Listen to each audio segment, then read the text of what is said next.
I'm going to play you a brief clip. This is you in Bozeman, Montana, stumping for your father, Ron Paul, during his presidential run in 2008. You're talking about your concern over something called the Amero and a North American Union. Have a listen to this. It's a real thing, and when you talk about it, the thing you just have to be aware of is that if you talk about it like it's a conspiracy, they'll paint you as a nut. It's not a conspiracy. They're out in the open about it. I saw the YouTube of Vicente Fox talking about the Amero. So it's not a secret. Now, it may not be all to you tomorrow, but it took them 20 or 30 years to get the euro.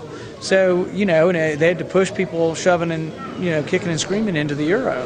But I guarantee it is one of their long-term goals to have, one sort of borderless mass continent. Rand Paul, do you still believe that? Well, I think it's not a matter of what I believe. It's just a matter of whether or not there are viewpoints who believe that joining together as a North American Union or as a European Union, it was probably talked about for 30 or 40 years in Europe before it actually came to fruition, the idea of a European Union.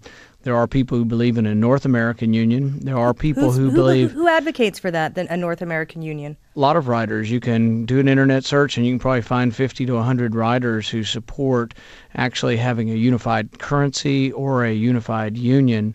The interesting thing is that even now, it's a common debate to talk about SDRs, which are special drawing rights, or talk about replacing the dollar as a world currency. So it's simply a point of view or a philosophy that believes that we would do somehow better with less borders. There are some arguments that are, I think, very acceptable, such as having better trade with Canada or better trade with Mexico, which are good ideas. But I think there's something distinctive about countries, and I am very proud of our country and our origins, that I don't really want to see a lessening or basically a loss of our sovereignty to be absorbed into something else. I'm curious.